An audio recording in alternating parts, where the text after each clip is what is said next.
No, Yeah, you're right. in charge. This you're is in charge. Colum. In your opinion, as the MP, you've been the MP off and on now for a while. What's the biggest issue do you think facing Derry at the moment? It's jobs. It's jobs and mental health, and all those things are bound up together with addiction and all of that. But the whole thrust of this thing that has been the issue since the last 100 or so years has been poverty and joblessness and lack of access to an economy that does actually exist. You know, it exists in and around Belfast. It exists on large parts of this island, and we have been cut off from access to the economy, first of all by partition, and secondly by the re-partitioning of the north, by political factors that made sure that infrastructural development, that higher education, that investment in general went to the east and stayed there. And that was a very deliberate political decision by previous old Stormont unionist governments, and frankly we haven't fixed it yet. So there's also a huge opportunity here because of the people that we have, the really talented young people that we have. The problem is we're sending them to other places to contribute to their economies, and they never come back. That is, I think, the biggest issue, and a lot of the other issues that go with that that are affecting people here come from that. So I'm going to read out some statistics, right? So 22.9% of children in Féile live in poverty. So that's above the Northern Ireland average. The last census data showed that unemployment rate in the area is at 3.7%, which is the highest of all 11 local council areas. In 2021, Derry City and District was at 30.4%, in the higher percentage of economically inactive in both the UK and Northern Ireland. 21% of the city is living in areas that are defined as deprived, and we had the second highest rate of drug-related death in 2021 for Northern Ireland. The SDLP have held the Féile constituency seat since 1983 with one term exception. Is that not a serious remark on your record in the SDLP? Well, there's 650 MPs in Westminster. We have 2 of them. So what's the point? Even if we got them all in Northern Ireland, we'd have 18 of them, right? So I do think we have to just be a wee bit realistic about who is in charge of this. So we have had successive British governments, obviously, in charge of this place. We had the old Stormont government, then we had the British government again, and then we've had Stormont for on and off now for 24, 25 years. I could throw that back and say who's been in charge of Stormont most of that time, but I'm not here to get into that kind of politic. And all I would say is that the people in charge of government haven't sorted it out. But we will do everything we can do, and we will. I mean, we only a few weeks ago got an announcement of 45 million euros from the Dublin government to invest in the expansion of McGee. I had a very strong hand in making sure that happened. I was very involved and actually proposed the shared island unit to Micheál Martin before he was Taoiseach. That's got a lot of hundreds of millions of pounds to spend north of the border when we've had Stormont, frankly, not doing it. It is kind of bizarre that almost outside of my role as an MP, I have to spend a lot of time talking to government ministers in Dublin to get them to pay for stuff because Stormont won't do it. So all I would say is not having a government is impacting all of that. But even when we had one, it didn't do much to impact positively on it. So we can do better. We can do a lot better. But everybody has to be responsible when they get back into government for delivering for the people of this city. And I just don't think it's good enough anymore to say it's an historic problem. The whole point of having locally elected people in Stormont with executive power and money and budgets is to actually spend them where it's needed most. And I think I'm probably one of the most vocal people in saying that we haven't been spending it where it's needed most, and it's in this city. If you get up tomorrow and you won every seat, like you said, there's 18, you still wouldn't be able to do anything of any great importance in Westminster. So what's the point of being there? You just said yourself that there is very little. Well, if you look at the last 150 years of British parliamentary democracy, and look at what's happened on this island in the last 150 years, from O'Connell to Parnell to Hume to Arlene Foster. That's quite a bunch. The impact that Irish MPs in one form or another have been able to have on the British political system at key moments in British-Irish relations has been huge. Now, I'm looking now at the next number of years, and there's going to be an election in Westminster soon.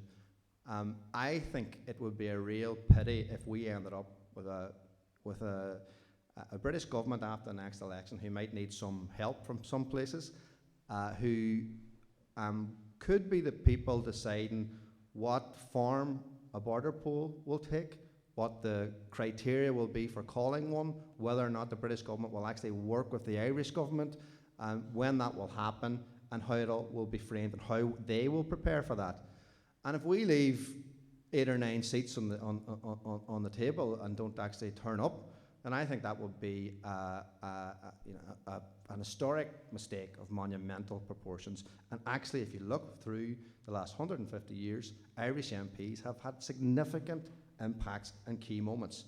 I would also say, I'm not sure anybody in this city would argue that John Hume's voice being in Westminster wasn't important when it was there. I was very glad to say that I was able to, in a very small thing, but able to name Soldier F in the House of Commons, because I think that needed done, and we were afforded the protection to do it because he was able to come into this street and murder people with impunity and get away with it. And if anybody in this room was arrested for murder, your name would be all over the paper the next morning. This is a protected species by the British government, the British military establishment, and he needed unmasked. So if I do nothing else in my political career, I'll be very happy that I've done that. But I'm also proud that that we were able to get the medical school in Derry, working with the British government, and also after that been able to get the investment that we've seen over the last number of weeks from the Irish government, and a key investment coming from the British government on Northlands Addiction Centre and lots of other things. But the most important thing I think we have to think about is what comes after this election. If everybody's telling me, and I'm saying this as well, Westminster election, if everyone agrees that the next period of politics in Ireland is going to be the period where we begin to properly talk about a new Ireland, well, let's be realistic. The people who've got the power, and it's written into the Good Friday Agreement whether we like it or not, the people who have the power to decide when that happens, if it happens, what the question will be, what the criteria for calling it will be, is the British Secretary of State. Now, if for no other reason, at a moment of massive historical impact, we should be there to try and influence that. I have actually questions about legacy, but we'll get to that in a minute. Colum, Sinn Fein are the most popular party on the island at the minute, north and south. I hadn't noticed. They never talk about it, never mention it. Why are Sinn Fein so popular now? Why do they keep taking on ground that you seem to be losing? Well, I think there's a lot of history involved in this, so there's probably 2 different things happening at once. In the south, you have 2 major political, or used to be major political parties in Fianna Fáil and Fine Gael, who I think a generation of young people are looking at them and saying, you're not speaking to the concerns that I have, whether it's about housing or just access to the economy in the same way that we feel that up here.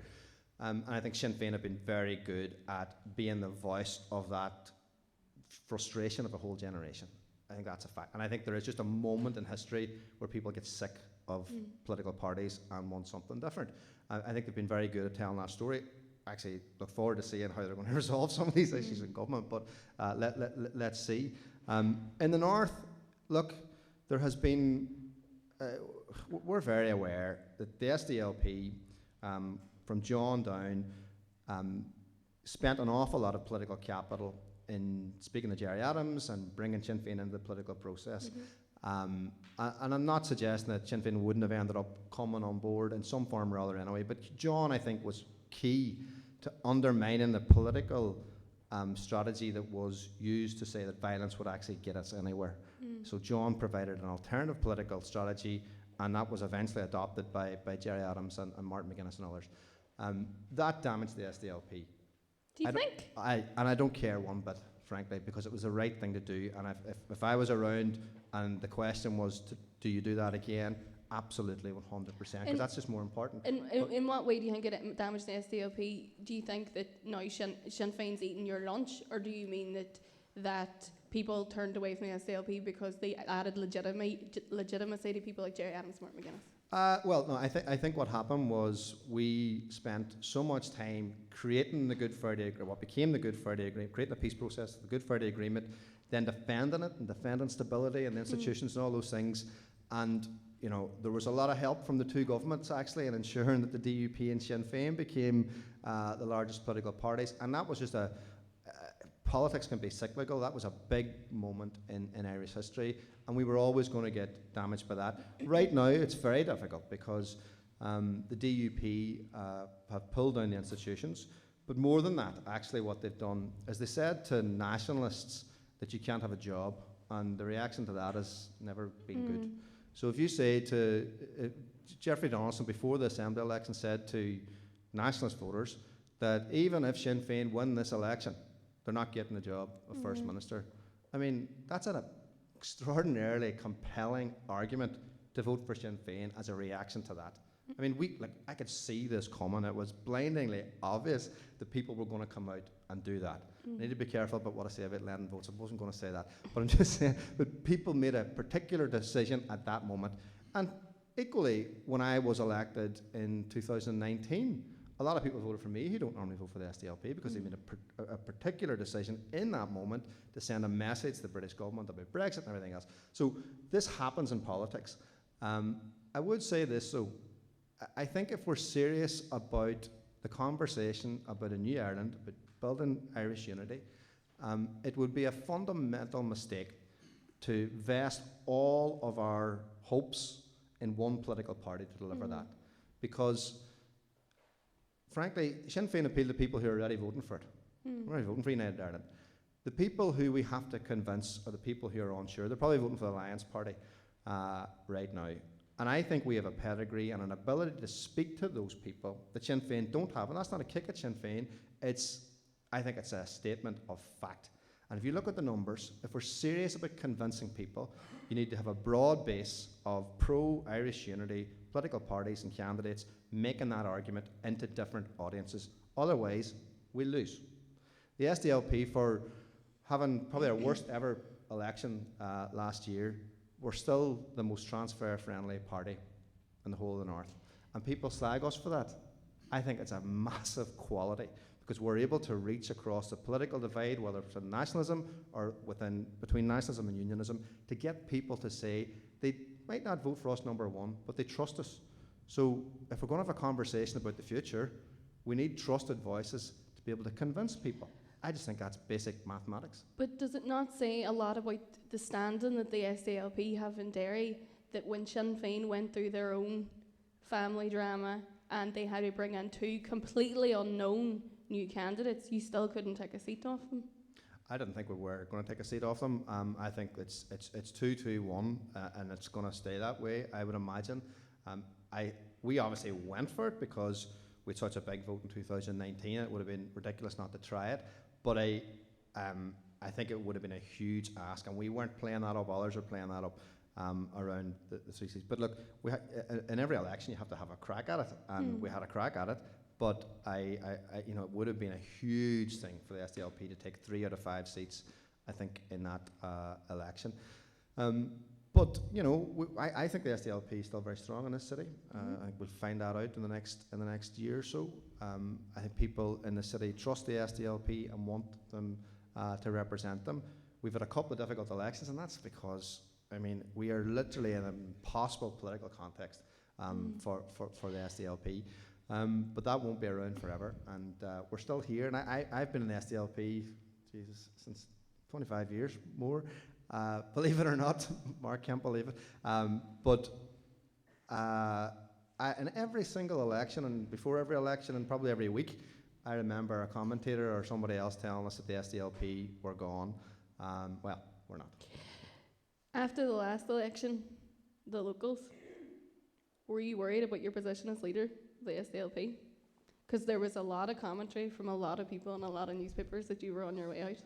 There was, but nothing happened. There was a letter supposedly, but I never. Nobody ever signed it. There's always an alleged letter that Michael Martin gave a name to. There's always a letter that no one has the guts to put their name to. But I'm very relaxed about this stuff. I say I get into politics as a teenager. I get into it because I believe in the things that the SDLP stands for. It's because I want to deliver a new Ireland, and we've been given this opportunity through the Good Friday Agreement to work towards it. Whether I'm the leader of the SDLP or stuff on envelopes, I don't care. It's I'm a political activist first and foremost, and I'm not obsessed with my own political position. I'm doing what I think is a tough job, sometimes well, sometimes badly, but I'm part of a broad leadership team, and we're all together in it. And we had an assembly meeting, a group meeting the next day or the day after, and whilst we had there was obviously conversations about what went wrong and everything. People showed their support to me, and we move on. That's politics, and I don't know a political leader that hasn't been through a rough election or two. In your New Ireland, is there free, safe, legal, local abortion? Yes. Are you pro-choice? I am. I think I am, because I've got these people protesting outside my office every month to remind me. They love a protest, though. To remind me that I am. Look, this is the most difficult and sensitive political issues that I've ever had to deal with. I don't think I've ever met anybody who's pro-abortion, but I've met a lot of people. Oh, I've met people who are pro-abortion. Well, I think most people, want to see life existing in as many opportunities as possible. But I also believe that a woman has the right in those circumstances to make decisions for herself, and that's how I voted in Westminster, and that's where I get all this abuse on Twitter and everywhere else. But I'm not one of these people who thinks that somebody who disagrees with that view is backwards. There are obviously backwards people who have that view, but I think there's a lot of very liberal people actually who just don't agree with me on that. And is it not very conflicting for the voters when you have people standing for your party who put out certain election leaflets talking about being a life candidate, and then you as the leader of the party say that you're pro-choice? Is that not a lack of leadership and a bit conflicting for people? I actually don't, because every major political party, apart from one or two around here in Western Europe, allow for a free vote on this kind of issue. A vote of conscience, because it is a vote of conscience. It's impossible for me to say to somebody, you have to believe this just because you're a member of the SDLP. I can't do that. I just can't. Parties do that. Well, parties do that. I know, and I think it's wrong, actually. And most political parties are of, 80% of them would have one view, but they're not forced to have that view, and I think that's perfectly normal and grown up. But you whip your representatives on different issues. What do you mean? To vote on. You would be party whip to vote on certain things, so why not abortion? But I think this is an internationally recognised issue of conscience, and I haven't made this up. This is happening in political parties all across the world, and I think it's the right way to do it. I also think it would be impossible for me to whip people on this issue, and I wouldn't want to. We're a political party that has different views and on different issues, and we're prepared to have open-minded and open discussions and debates. And they can be rough and they can be detrimental to us politically, but I'd far rather be in the kind of political party that has open discussions than one that doesn't. Okay, that's the awkward stuff over now. Thanks. Should Simon Byrne stand down from his role? It's the chief of the PSNI. Take another drink there. Well, the awkward stuff was over. Look, so I think what we've heard today is really frightening. And there's lots of people in this room who've taken risks for a new beginning to policing. I think all of us have been very, frankly, let down, not just this week, but over a period of years by some of the things that has happened within policing. But I still think we should be defending a democratically accountable police service that was, hard fought for. It's nowhere near where we want it to be. This last couple of days, I think, has to be about making sure that people are safe. Yeah. And I'm not going to do the kind of obvious knee-jerk political thing and saying somebody has to resign. But for us, it's still an open issue, and it's one that we will review over the coming days. And nobody has guaranteed support in this moment, because I think this is so grave, so dangerous, so obviously incompetent in about 10 different ways, that I don't think anybody should be expecting confidence without serious questions being asked over the next few days. We know from the data that it's young men from our communities who are more likely to be charged, to more likely to have a spit hood used. What do we do about distrust, severe distrust, within communities like the one we're sitting in now in the PSNI? Yeah, I mean, I think you'd be blind to pretend that there isn't distrust. I think there is general support for the idea of a police service, but I think in some of the ways, and I want to be careful because we have to be aware that there are people trying to kill police officers, and many of them come from our community. This year, I mean, them come from our community, and we ask them to take risks for this new beginning to policing. But in some of the ways in which the dissident issue is being policed, it is actually counterproductive in my view. And I think there needs to be, and at times we've got this, police have got this right, and times we've got it terribly wrong. And that needs looked at. I think when we stopped the 50-50 recruitment, it was a huge problem. And look, recruitment and retention of Catholics at the minute is an absolute disaster. And that's only going to get worse this week, in my view. I think the board is weak as water, actually. And I think it's got weaker and weaker as the years have gone on. And I think there's major work to do, particularly around the independent members, and reviewing how all that is done. We've come an awful long way, but I feel like we're slipping back, and that worries me greatly. I know there's no silver bullet for this, but how do we get more Catholics under the PSNI? I think 50-50 recruitment should come back. I think we need to look at how we police areas like this, and I'm not convinced that going in with a heavy hand all the time, just because there is a dissonant issue there, is good enough. In fact, I think, and people have to be safe, we have to protect them, but we can't say to a whole community, you're getting a totally different type of policing just because of that. That is not okay. Yeah, what we saw in Dublin actually was Drew Harris said that they were not going easy on the right-wing racist protesters outside immigration centres, because they knew that sort of heavy-handedness would then be used as propaganda. Well, Drew would know. But there is a serious issue with Catholics in the PSNI now. They're seeing it fall year on year, and that surely. Well, there's a number of things. So we have to be straight about this too. People are trying to kill them, and they've been told every day they've been trying to be killed. They can't live in their own street. All of that, So it is a very hard thing to ask someone to join now. But if we want a full new beginning to policing, then we do need people to join. But I think the stop and search issue, spit hoods, all of that, and the way in which they go in to make arrests in places like Cregan, I think there has been overcorrection there, and that needs to stop. But that will only properly be dealt with a strong board that understands its role, and its role isn't to be part of the PSNI. It's to hold the PSNI to account. Like, we created these structures that are the best. I would argue the structures could be the best in the world in terms of democratic oversight and accountability of any police service or force anywhere in the world. I don't think those powers and structures have been used properly. Right, I'm going to move on to something more lighthearted now. The DUP. Lighthearted. What is your analysis of what is happening within the DUP right now? Now, I know. Jesus. Just put yourself in Jeffrey's shoes for 10 minutes. I've tried that. And what's your reading of what's happening? Like, I know from speaking to people that, from what I have picked up, there is a split within the DUP. I don't think there's a split. I think there's a splinter. A splinter, yeah. I think they're all over the place. So what's happened? Like, I've had that many conversations with Jeffrey. I think he gets it. Friend. You have these great conversations. I want to see investment in Derry, and I know we should back it.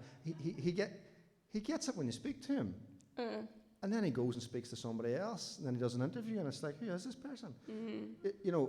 All I would say, I'm not going to assassinate his character, but all I would say is, when you're a political leader, for good or ill, and popular or unpopular, sometimes you have to make a call. Yeah. and you have to back yourself, and you have to go with it, and you have to try and force others in your own political party to back it. Otherwise, you're not in charge. And these aren't nice jobs. Like, being a leader of a political party is a horrible job, I can tell you. But if you're going to do it, you have to lead. You have to take a decision and lead. Jeffrey must know that this is bad for unionism. Like, this is not good for unionism. Like, whatever about the DUP, unionism is diminishing every single day because of this. He knows this, but he's still not prepared to face whoever in his party is opposed to him down. You know, at some point they'll just turf him out. You know, you either have to be in charge or not. You can't take the job and then not take the decisions. Will the DUP as we know it exist in the next 5 or 10 years? They've what, sir? Will the DUP as we know it now exist in 5 or 10 years? I don't think Ireland will exist as we know it in the next 10 years, so I don't know. There will always be unionism. There will always be that tradition represented politically in one form or another. I think nationalism will change in the next 10 years. I think that will be because it'll be reflecting a change in the structures of this island, and that will all be for the good, in my view. Will the DUP exist? I have no idea. I mean, I don't think the union will, but I don't know whether the DUP will. What's the answer to the current impasse? You know, the Alliance Party have often talked about how we need to go back to the drawing board and we need to look at how we structure Stormont, because we cannot allow one party, whether it was Sinn Fein before and the DUP now, to hold the entire region to ransom. Would you be supportive of that? Well, I'm supportive of reform, and we've made proposals around that. I think the Alliance Party, though, frankly, think the only answer ever is more Stormont and reformed institutions. That's fine. The problem is we have institutions. People need to want to work them. Even if we reform them, if they decide not to work them, we're in trouble, because you just can't realistically have major blocks walking off the pitch and politics working. That's not how this place works. It's a divided society. We learned all these lessons in the run-up to the Good Friday Agreement. We created institutions to reflect that.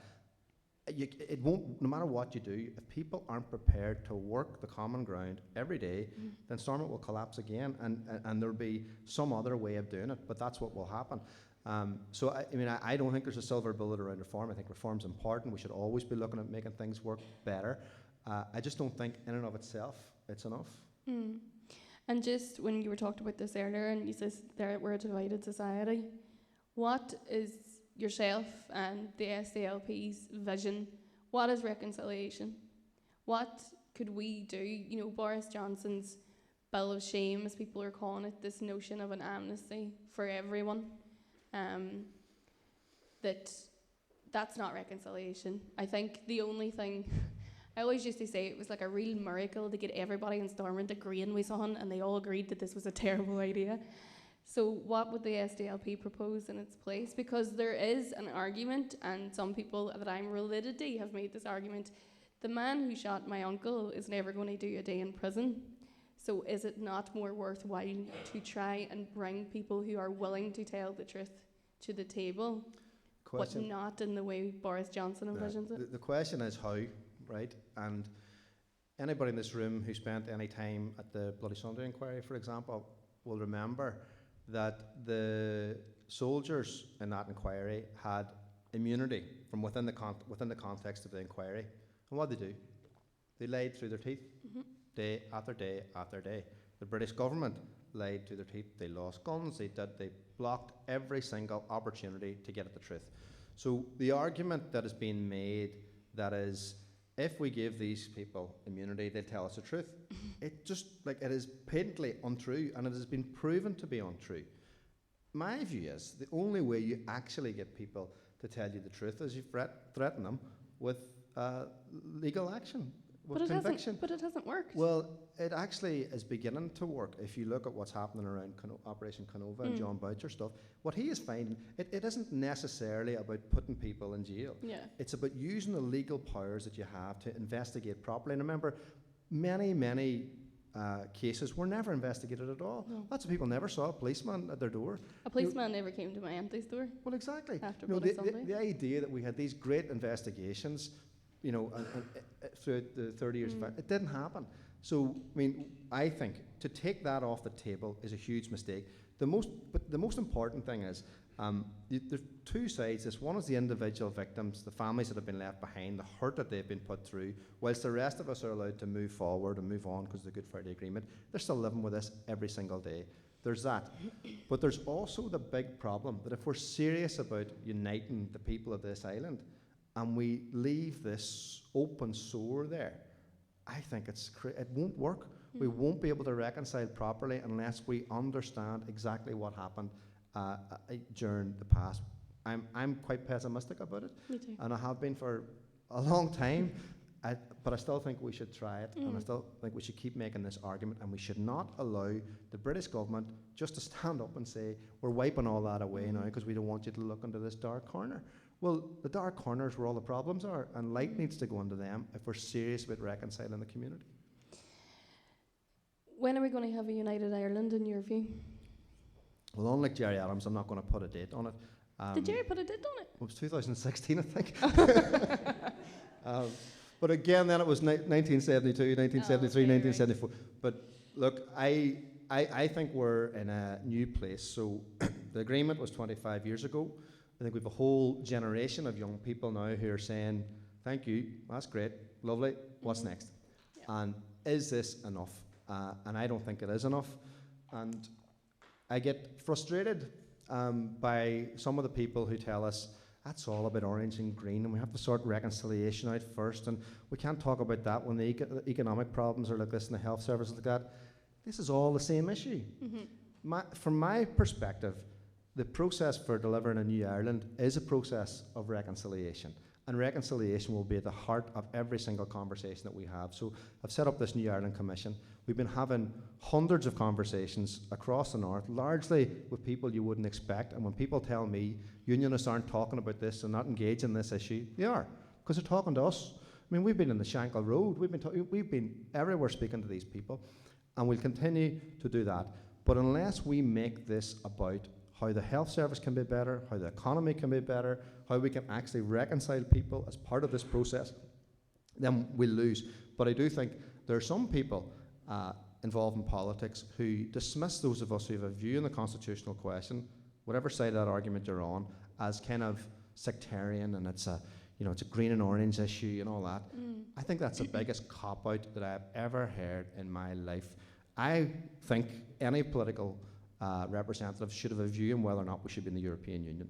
They should have a view on whether or not people in Derry should be continually starved from investment across the rest of this island. They should have a view on whether or not we should have an all-Ireland health service at free at the point of delivery. We should have a view on whether or not we're okay with this part of the island still having an immigration problem.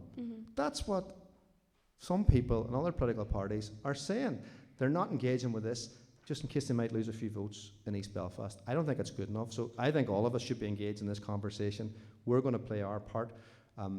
Lots of others will as well. We have no grandiose notion that we're going to do this on our own, but we have a key part to play around this conversation, and we're going to play it. Is the view of the SDLP that Sinn Fein have been allowed to dominate the unity conversation for too long, so this is you trying to put your own stamp on it? I think the first policy paper that the SDLP ever produced was called Towards a New Ireland. So look, we're not late to this. I do think our view on how we deliver a united Ireland, what kind of Ireland that looks like, is now the view that has been espoused by others, actually. It's about uniting the people of this island. It's about making sure we have an economic opportunity and proper equality across the island. That is, I think, the thing that will win the day.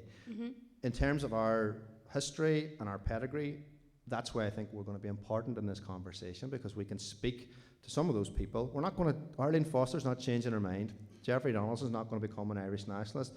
But a lot of the people who are voting for the Alliance Party, I think, can be convinced about the future, and they're the people who are going to decide. I think we can speak to them better than Sinn Fein can. I'm not saying Sinn Fein don't have a role. They've maybe got a different role than us, and others have a different role. But I've called on the Irish government from 2016 and as recently as last week to reform the New Ireland Forum, to bring the political parties of this island together, to thrash out what this country could look like and what the prospectus for a referendum would look like. I think we're getting somewhere with that. and we'll see. But I think that's a very important thing. We've met with all the political parties on the island in the south around this issue, including Sinn Fein, and we'll continue to engage with people about how we actually win and how we build a nation that people can be part of. In your view, has this Dublin government held up its end of the bargain when it comes to taking an interest in a role in the north? Well, I have to be honest, I find it easier to get money out of Dublin or do it out of Stormont, as evidenced by... They have more money though down there. Well, that's true. They're going to have a €16 billion surplus next year. I'd rather be part of that than the basket case that we're involved in. They're not spending it in houses anyway, Colum. Well, I know, but do I want the Irish government to do more to prepare for unity? Absolutely. That's why I've asked them to set up the New Ireland Forum. I've also said to them that it is a dereliction of duty for the Irish civil service in Dublin not to be planning for what unity might look like, because it's a risk if they don't plan. You know, I once did a Freedom of Information request for the Department of Justice, and when they did their risk assessment, one of their risks was listed as Scottish independence, but they didn't have a risk assessment for United Ireland. So. I think it's madness. I think they're getting there, but I think they absolutely need to be more engaged. So when I proposed what became the Shared Island unit, it was to be twofold. It was to be, yes, money in a bank account to spend in the north, which we've got, which is great, but it was also to do more of this work around preparing for unity. It's doing some work around the kind of reconciliation stuff, and that's very important, but I think the Irish government need to take a much more active role now in actually preparing. It's because this is not simple. No. This is really complicated. What the health service is going to look like, what we're going to do with pensions, what the education system is going to look like. All of this stuff needs done. We've grown up separately over the last 100 and more years, and I do think it is really important. And I've asked the Irish government to do this, and I asked them again tonight to properly engage in the planning for constitutional change across this island. Right, I'm going to take some audience questions now, right? Is that all right? Does anybody have a question?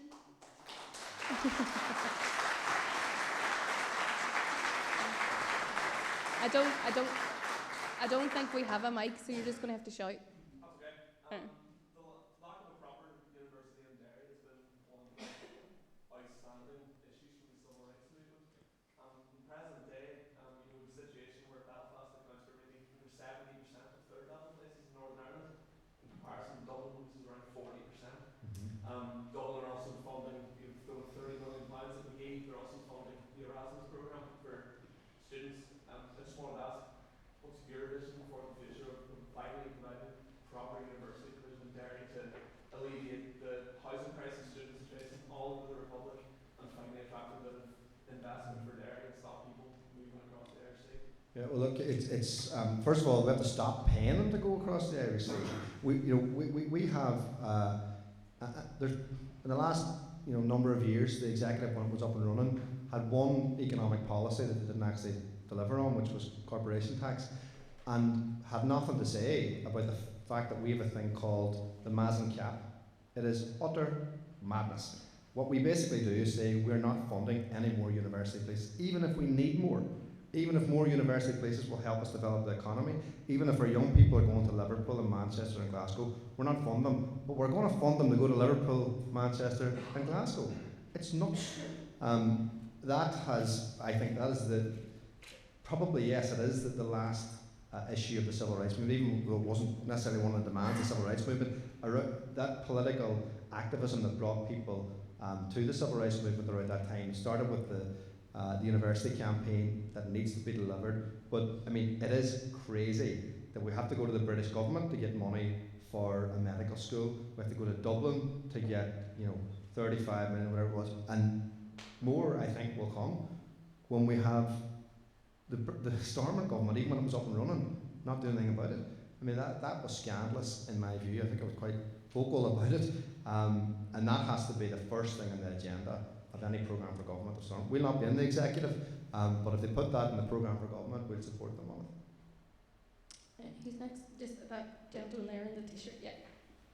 Good evening, Mr. Eastwood. I've got a question, I've got a comment, and I've got an observation. My first comment, the comment is that I would be a tactical SDLP. We'll take it anyway you can give it. That's important, those always. The observation correlation between the decline of the SDLP and the dwindling memory of John June. And you played that up a lot earlier on. I think that the current SDLP have got to make their own mark. The other question I have for you, this is going to be very difficult for you, I think, because politicians find it very hard to answer a straight question. I'm not like that, but Okay. try it anyway. Let's try it. You talk about New Ireland, shared Ireland, right? We all share something around that. There's a cloud up there somewhere. The question I have for you is, what do you, as the leader of a political party, what is your personal vision of such a constitutional framework? There are a number of options. There's as a result of the elections in 1918 and the first stall and the democratic programme, that's one option. Then you had the Free State, which was a sidecar to the British establishment. And then you had Bunnock na Héireann in 1939. Do we want a copy of that, a carbon copy of that? Or should we be looking at being specific in terms of constitutional framework? Because I have a legal background. Is it confederation? Is it a federation? What is the constitutional framework that you feel would be the best route to strive for? A republic. What type? A republic is my view. There's lots of republics. There are, and I'm going to try and elaborate.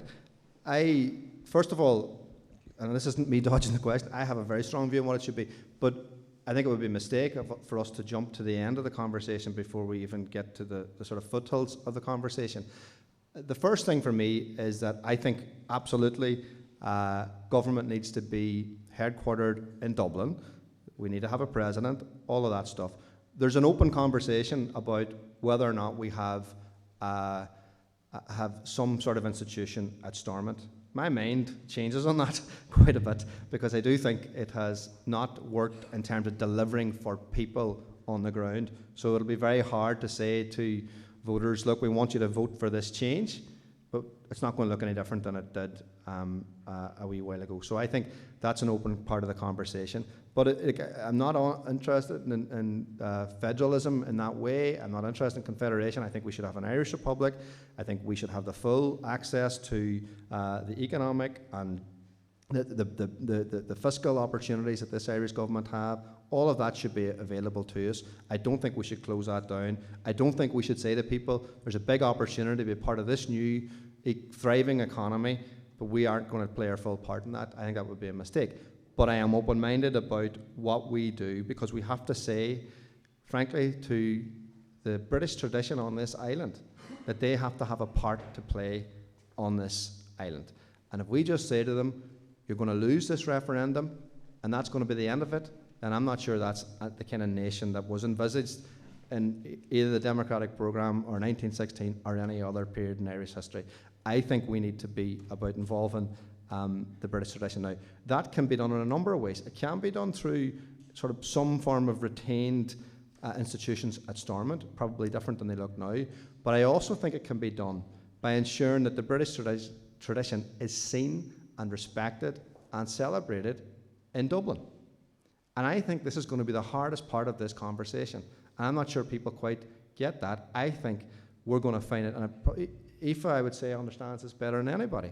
I think we're going to have a hard conversation with people in the Dublin establishment, and I say that in the most broad way as possible, about the changes that they're going to have to make. Because we're always asked to make compromises and changes, and we do them. When we just had the apprentice boys marching around Derry at the weekend, and I'll always defend that right for them to march around Derry, even though they drive me mad at times by some of the things that they do and the lack of respect that they show to the local people. They're the kind of things that we always have to do, the big compromises that we always have to make. And I think you're going to find it harder to have these conversations in Dublin when we say to them, maybe we'll take down some of this stuff from the walls and put some other things up just to balance it out a bit. I think you're going to find that very difficult. So that's not the constitutional end of it, but I just mean there's going to be, in terms of symbolism and all of that, there's going to have to be a recognition of the British Unionist tradition on this island. Otherwise, that's not republicanism. Right, we'll go one more question. There was a is there a lady there? Your hand up. Yeah. There's a mic there. Thank you very much for a very interesting conversation. I'm an outsider. I'm from Donegal. So I was very interested to come to this open talk because it was titled A New Ireland. And partition had a big impact, obviously, on Derry. It also had a dreadful impact on Donegal. Mm-hmm. So the topic is very live there. However, I have relatives living in Cork. They have no interest in a new Ireland. And Mr. Eastwood there made very good points about speaking to the Dublin, but there's a lot more to the Republic of Ireland than Dublin. Mm-hmm. There's a lot of ordinary people who have no interest in making any compromises. Why should they? Mm-hmm. So one of the audiences that have to be spoken to are the people at a distance from Northern Ireland. Border people have an interest, but people at a distance do not. And rather than say they're going to have to make compromises, my question is, how does the population, the establishment of Northern Ireland sell itself to those who have no interest in making a compromise? I think that's a very good question. I mean, the polling is quite strong in the Republic around, support for Irish unity, but it gets a bit weaker when you start asking them questions about what that might mean for their pay any more purse tax or and everything anything. else. So it's a big issue. One of the things that we intend to do as part of this New Ireland Commission isn't just speak to people in the Shankill Road, but it's speak to people in Bantry and Limerick and all around the south, because we do need to challenge people. But I genuinely think if we can sell this as a positive perspective for change for everybody, then that will be something that we can garner support for. And I think it will be difficult, but I do think people in the end will vote in favour of it in the south. Right, we're nearly done, so I've got a quick fire round for you now, right? God. You ready? So no thinking, just first answer, right? That's the whole Right. opposite of what I'm supposed to be doing. You're not allowed to, no one from your own party, politician that you admire. I used to say Nicola Sturgeon, I can't say that No. anymore. Jesus, no. Politician that mayor. This is not quick fire. Joe Biden. Safety first. Right, turnovers or gravy rings? What? Turnovers or gravy rings? Gravy rings. Derry GAA or Derry City? No, I'm going the Alliance route in this one. Right. Sit on the fence. Stormont or Westminster? Stormont. Palos or Rockets? Palos. Patters or the Godour? Patters. Central, Grand Central or Tap House? Grand Central. You talking about the bottom line or the place you want to drink? No, the Central, definitely. Aoife Moore or Freya McClements? Aoife Moore what? Or Freya McClements? Aoife Moore. Woo! That's us. Thank you very much, everybody.